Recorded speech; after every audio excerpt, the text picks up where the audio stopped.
S'il y a bien une chose que je fais lorsque je peins et qui choque les gens, c'est lorsque je prends mon pinceau comme ça, je prends pas mal de pigments, je prends du pigment bleu, j'en prends une tonne. Et là, ce que je fais, c'est « Ah, mais non, en fait, c'était le orange que je voulais. » Je rince complètement mon pinceau pour prendre du orange cette fois-ci. Quitte, ensuite, une fois que j'ai pris une tonne de orange, je me dis « Ah non, mais en fait, c'était pas ça. Là, je vais rajouter un petit peu de rouge. » Et là, je prends un peu de bleu. Et là, je rince complètement mon pinceau. Et quand je fais ça... La réaction des gens, c'est « Oh là là, mais quel gâchis de pigments !» Et c'est une réaction que je comprends, mais ce que je vais faire dans cette vidéo, c'est que je vais vous convaincre que ce que j'ai fait, c'est la bonne chose à faire. Parce que dans cette vidéo, vous allez découvrir les 3 techniques que j'utilise pour ne plus avoir peur de gâcher à l'aquarelle. Et en général, lorsqu'on parle de gâcher, on parle de gâcher le matériel. La première technique, peut-être que vous la connaissez. La deuxième technique, peut-être que vous ne la connaissez pas. Et la troisième technique, c'est de loin la plus puissante. C'est celle qui a complètement changé ma pratique, qui a le pouvoir de changer votre pratique et potentiellement de changer la façon dont vous voyez votre vie. On commence donc par la première technique où je vous retrouve dans mon atelier pour vous parler de papier. En général, ce que je recommande, c'est du papier 100% coton, mais le problème lorsqu'on a peur de gâcher, c'est qu'on va plutôt s'orienter sur du papier 100% cellulose comme celui-là. Et là, j'utilise 2 astuces pour ne plus avoir peur de gâcher le papier en 100% coton. La première, c'est de prendre des échantillons dans les magasins. Là, par exemple, j'ai du watercolor de Anne Mule. C'est du 100% coton, 300 grammes par mètre carré. La surface est suffisamment confortable pour faire de belles fusions de pigments là avec un petit peu de orange. Le orange que j'ai complètement effacé tout à l'heure, là je rajoute un petit peu de orange comme ça. Ça permet de faire de belles fusions de pigments quand même. On peut même faire des petits paysages et ça c'est complètement gratuit et ça sera beaucoup plus efficace pour votre pratique de travailler sur du 100% coton sur une petite surface que de travailler sur du 100% cellulose. Alors juste pour clarifier, je suis pas en train de dire qu'il ne faut pas peindre sur du 100% cellulose. Ce que je suis en train de dire, c'est que si vous peignez sur du 100% cellulose parce que vous avez peur de gâcher, c'est une mauvaise raison. Par contre, si vous peignez sur du 100% cellulose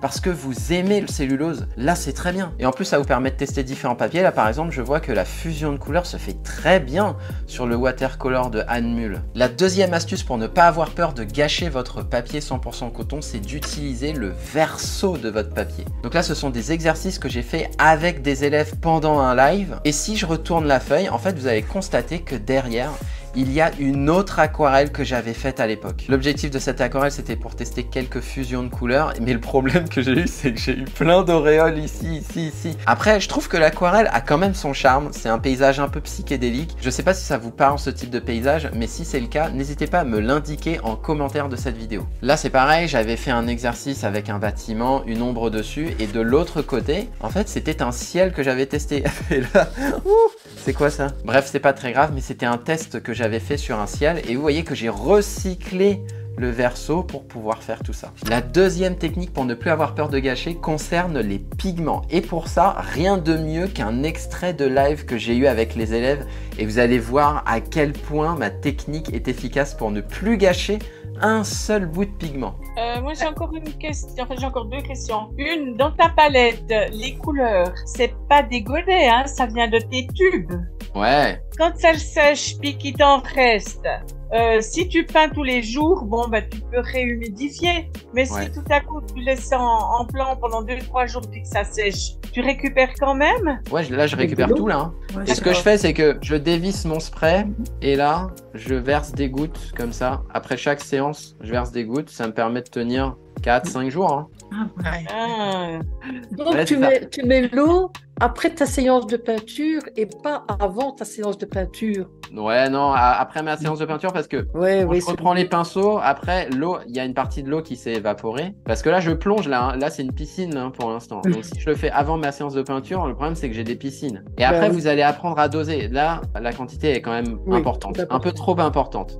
Mais du coup, si par exemple je vais utiliser de l'ocre jaune, l'ocre jaune, c'est là. J'en ai plus. Si j'ai besoin d'utiliser de l'ocre jaune en quantité modérée, je vais aller chercher dans ma piscine. C'est parfait parce que les plans sont inclinés, ce qui fait que la piscine se crée sur la partie gauche de mon réceptacle. Si je veux de l'ocre jaune pur, je le mets sur la partie droite de mon réceptacle. Ce qui fait que là, j'ai toutes les nuances possibles et imaginables. Je peux prendre de l'ocre jaune dilué comme ça dans la piscine. Je peux prendre de l'ocre jaune pur comme ça.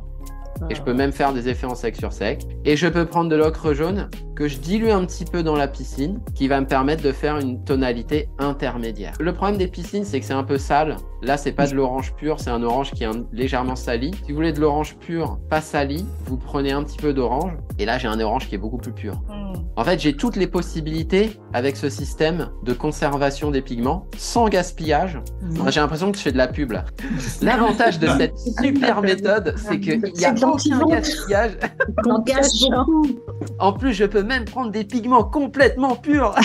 C'est vachement bien ce système parce que ça reste pur. Et des fois, j'ai besoin de pigments purs. Et tout le reste du pigment, je ne le gaspille pas. Je peux le recycler. Donc là, ce que ça veut dire, c'est que si on regarde ce puits de mélange de profil comme ça, eh bien, on va avoir un dessin comme ça. Là, on a notre puits de mélange qui est incliné comme ça. Ici, je vais mettre mon gros pâté de pigment qui sort du tube. Et ici, je vais mettre mon bout de spray, c'est super bien dessiné, ou de l'eau directement sortie du spray afin de pouvoir créer ma piscine. Ici, c'est ma piscine et ici, c'est mon pigment pur. Et grâce à ce système, eh bien ici, je vais avoir pas beaucoup de pigments et ici, je vais avoir la possibilité d'avoir une grande quantité de pigments, ce qui me permet de doser finement la quantité de pigments que je souhaite avoir. Et le gros avantage de ça, c'est qu'à chaque fois que je mets du pigment sorti du tube, je récupère du pigment frais, mais je recycle également les anciens pigments.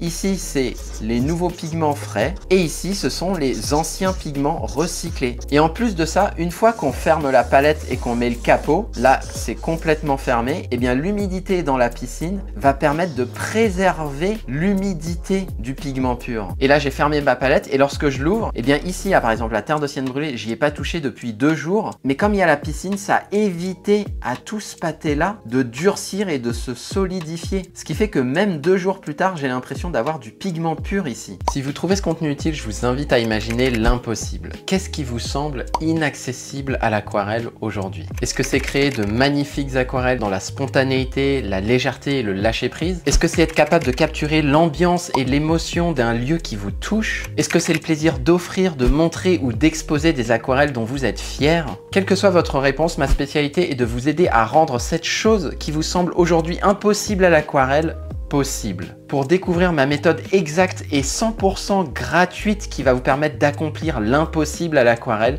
il vous suffit de cliquer sur le bouton en description de cette vidéo, de renseigner votre adresse email et de cliquer sur le bouton pour valider.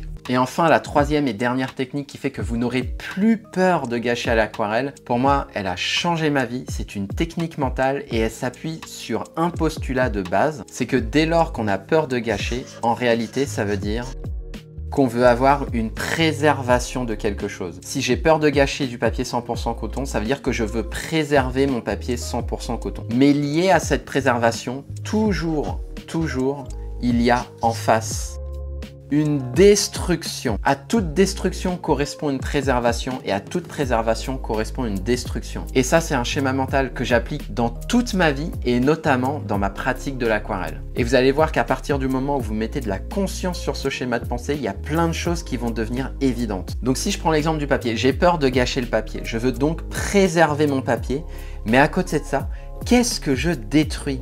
Eh bien, je détruis ma progression à l'aquarelle. Et le corollaire de ça, c'est que si j'accepte de détruire du papier, à ce moment-là, je vais préserver ma progression technique à l'aquarelle. Et au début de la vidéo, lorsque je vous ai montré que lorsque je prends du pigment, et puis là, du coup, je me dis non, mais en fait, c'est pas cette couleur que je veux. Oui, je détruis du pigment, je gâche du pigment, mais qu'est-ce que je préserve à côté? Je préserve mon lâcher-prise. En fait, ce qui se passe, c'est que je m'autorise, à changer de couleur. Et ça, c'est la clé de la spontanéité. La spontanéité, c'est une forme d'autorisation. C'est pour ça que c'est si important pour moi d'accepter de détruire tout ce pigment-là pour préserver ma spontanéité, pour préserver la fluidité de mon geste, pour préserver la légèreté de mon exécution technique. Et ça s'applique à tout. Et la clé dans tout ça, c'est que lorsque vous avez une préservation consciente, je préserve mon papier, vous avez une destruction inconsciente dans votre art. Je détruis ma progression, mais je ne le vois pas encore. Et c'est ça qui est vicieux dans ce processus, c'est qu'à partir du moment où on pense pouvoir préserver sans détruire, ça nous donne l'illusion qu'on peut avoir le beurre et l'argent du beurre. Ce qui est faux. Et si on sort complètement du domaine de l'aquarelle, dans une relation par exemple, si lors d'une dispute avec mon conjoint ou ma conjointe, je veux préserver mon ego, qu'est-ce que je détruis derrière? Je détruis ma relation avec l'autre. Et en fait, c'est exactement ce qui s'est passé lorsque j'ai quitté 15 années de salariat pour me mettre à plein temps sur cette activité d'enseignement de l'aquarelle. Pendant 15 ans, j'ai souhaité préserver la sécurité de ma situation, mais à côté de ça, je détruisais mes ambitions, je détruisais mes aspirations personnelles. Et du jour où j'ai accepté que c'était ok, alors pas forcément détruire, mais dégrader ma situation personnelle, à ce moment-là, j'ai pu préserver mes rêves. Et c'est pareil, si vous hésitez à investir sur vous pour créer de superbes aquarelles, qu'est-ce que vous détruisez derrière? Potentiellement, si vous n'avez pas les bonnes méthodes, si vous n'avez pas les bonnes techniques, vous allez gâcher du temps, vous allez gâcher du papier, vous allez gâcher du pigment. Mais ça, on s'en rend pas compte parce qu'on est trop attaché à préserver notre situation actuelle. Elle peut être financière, elle peut être personnelle, elle peut être professionnelle, sans réaliser qu'en restant dans la situation dans laquelle on est aujourd'hui, on détruit à petit feu autre chose. Mais ça, on s'en rend pas compte puisque c'est une destruction inconsciente. Donc demandez-vous aujourd'hui si vous avez peur de gâcher quelque chose, qu'est-ce que vous essayez de préserver? Et en essayant de préserver cette chose, qu'est-ce que vous détruisez inconsciemment? Et ça, pour moi, c'est la technique la plus puissante. Et si vous arrivez à appliquer ce schéma de destruction, préservation consciente et inconsciente dans votre pratique de l'aquarelle, vous allez voir que votre art va complètement changer.